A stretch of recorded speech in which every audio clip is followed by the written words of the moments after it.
दोस्तों, तो इस वीडियो में बात करेंगे रिलायंस जियो आईपीओ के बारे में। तो काफ़ी दिनों से लोग जियो के आईपीओ का इंतजार कर रहे हैं। अब पहले भी आपने देखा कि लोग जियो का आईपीओ आने का काफ़ी बेसब्री से इंतजार कर रहे थे और उस समय जियो फाइनेंशियल के आईपीओ आ गए। हालांकि अब आपको जियो का आईपीओ आते हुए देखने को मिलेगा, यानी कि जो टेलीकॉम बिजनेस है इनका, उसका आईपीओ लॉन्च होने वाला है और यह आईपीओ इंडियन हिस्ट्री का सबसे बड़ा आईपीओ हो सकता है। और इसके अलावा इस वीडियो में इंडो फार्म इक्विपमेंट आईपीओ के बारे में भी बात करेंगे।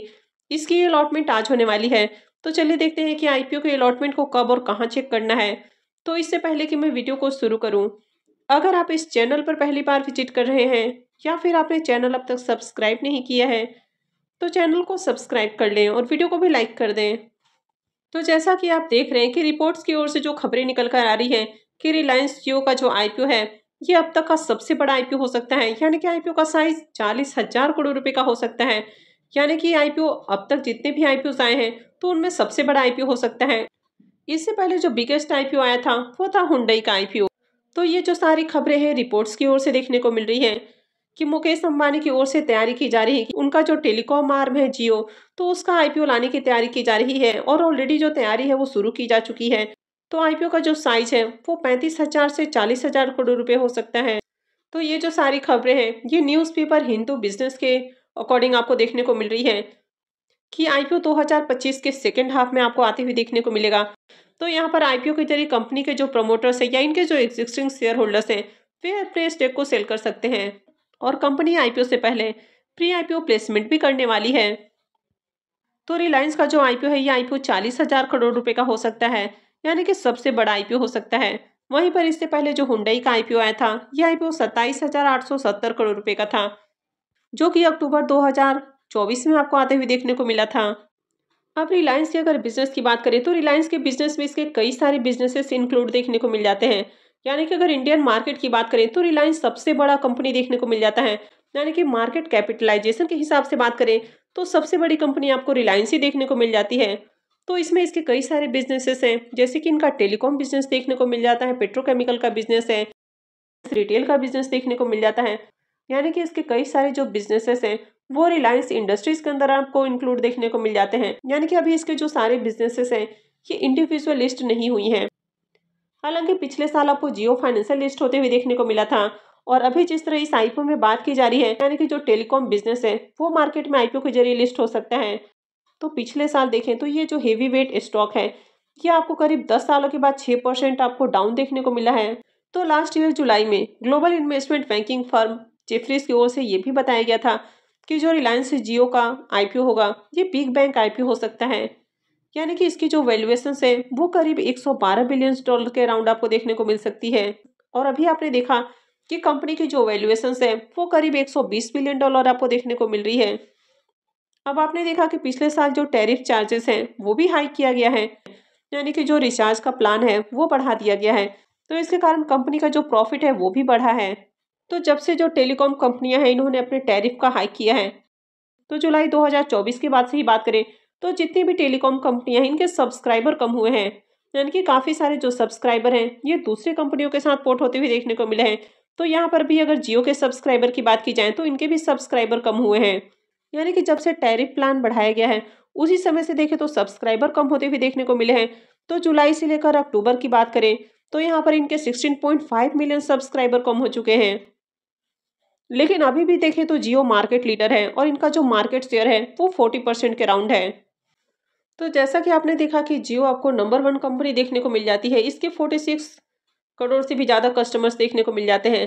और रिलायंस ने अपनी जो टेलीकॉम आर्म है तो इसमें 26,000 करोड़ रुपए का करीब इन्वेस्टमेंट किया है। हालांकि टैरिफ हाइक के बाद कंपनी के जो कस्टमर्स हैं वो कम हुए हैं, लेकिन अगर इसके क्वार्टरली प्रॉफिट की बात करें तो इसके प्रॉफिट इंक्रीज हुए हैं। तो कंपनी की अगर नेट प्रॉफिट की बात करें तो ये 14% से इंक्रीज होते हुए देखने को मिला है। यानी कि पिछले साल इसका जहां प्रॉफिट 5,445 करोड़ था, वो अभी देखें तो 6,231 करोड़ हो चुका है। वहीं पर अगर इसके रेवेन्यू को भी देखें तो ये भी 7% से इंक्रीज होते हुए देखने को मिला है। यानी कि पहले कंपनी का रेवेन्यू जहां 26,478 करोड़ रुपए था, वो अभी 28,338 करोड़ रुपए हो चुका है। तो यहाँ पर अगर रिलायंस की बात करें तो रिलायंस इंडस्ट्रीज इन सबकी पेरेंट कंपनी है। यानी कि सारा जो बिजनेसेस है आपको रिलायंस के अंदर ही मर्ज देखने को मिल जाता है। तो जब इससे पहले जियो फाइनेंशियल का आईपीओ आया था, तो वहां पर भी आपने देखा था कि उसमें भी शेयर होल्डर पोर्शन था, और जिनके पास भी रिलायंस के शेयर्स थे उनको जियो फाइनेंशियल के शेयर्स मिल गए थे। उसी तरह अब जियो जब टेलीकॉम का आईपीओ आपको आते हुए देखने को मिलेगा, तो यहाँ पर भी शेयर होल्डर पोर्शन हो सकता है, यानी कि जिनके पास भी रिलायंस के शेयर्स होंगे उनको जियो फाइनेंशियल में शेयर होल्डर पोर्शन का बेनिफिट मिलेगा, और साथ में हो सकता है कि जियो के शेयर्स भी आपको मिल जाएं। तो अगर आप भी इस आईपीओ में अप्लाई करना चाहते हैं, या आप इस आईपीओ में इंटरेस्टेड हैं, तो आप अभी से रिलायंस के शेयर्स को बाई कर सकते हैं। हालांकि ये किसी भी तरह का बाई रिकमेंडेशन नहीं है। कहीं भी इन्वेस्टमेंट से पहले पूरा का पूरा जो डिसीजन है वो आपका अपना डिसीजन होना चाहिए, और हमेशा कहीं भी बाई सेल करने से पहले अपने खुद की एनालिसिस भी जरूर करें और उसके बाद ही कहीं भी इन्वेस्टमेंट करें।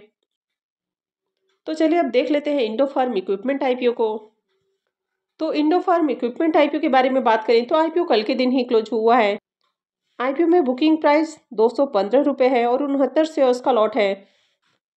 आईपीओ के साइज को देखें तो आईपीओ 260.15 करोड़ का है, जिसमें 184.90 करोड़ के फ्रेश इशू थे और 75.25 करोड़ का ऑफर फॉर सेल रखा गया था। ये मेन बोर्ड आईपीओ है, तो कंपनी बीएसई और एनएसई के ऊपर लिस्ट होने वाली है। अब आईपीओ कल क्लोज हुआ है, तो इसकी जो अलॉटमेंट है वो आज होने वाली है। रिफंड डेट 6 जनवरी रहेगा, यानी कि जिनको भी ये अलॉटमेंट नहीं मिलती है तो उनके रिफंड मंडे से आना शुरू होंगे। क्रेडिट डेट भी 6 जनवरी है, और जिनको अलॉटमेंट मिल जाती है तो शेयर्स उनके डीमेट अकाउंट में मंडे को क्रेडिट कर दिए जाएंगे, और आईपीओ की लिस्टिंग 7 जनवरी को होगी। अब आईपीओ के सब्सक्रिप्शन को देखें तो आईपीओ में बम्पर एप्लीकेशंस लगा। आईपीओ 227.67 टाइम सब्सक्राइब हुआ। क्यूआईबीएस की ओर से आईपीओ को 242.4 टाइम, एचएनआई पोर्शन में 501.75 टाइम, यहाँ पर बिग एचएनआई पोर्शन 548.13 टाइम, और स्मॉल एचएनआई पोर्शन में आईपीओ 408.98 टाइम सब्सक्राइब किया गया। रिटेल पोर्शन में भी आईपीओ को 101.79 टाइम सब्सक्राइब किया गया, और आईपीओ में आखिरी दिन 54 लाख से भी ज़्यादा एप्लीकेशंस लगा है। तो चलिए अब देख लेते हैं कि इसके अलॉटमेंट को कहाँ चेक करना है। इस आईपीओ का ऑफिशियल रजिस्ट्रार मास सर्विसेज लिमिटेड है, तो वीडियो के डिस्क्रिप्शन में मैं आपको इसका लिंक दे दूंगी। यहाँ से जाकर आप आईपीओ के अलॉटमेंट को चेक कर सकते हैं। तो जैसे ही आप दिए हुए लिंक पर क्लिक करते हैं तो आपके सामने कुछ इस तरह का इंटरफेस ओपन हो जाता है। अब यहाँ पर अगर आप इसको जूम करके देखें तो यहाँ पर आप देख सकते हैं कि यहाँ पर आपको लिखा हुआ देखने को मिल रहा है कि ये status will be available on 4/1/2025, यानी कि आईपीओ का जो अलॉटमेंट है वो आपको कल के दिन देखने को मिलेगा।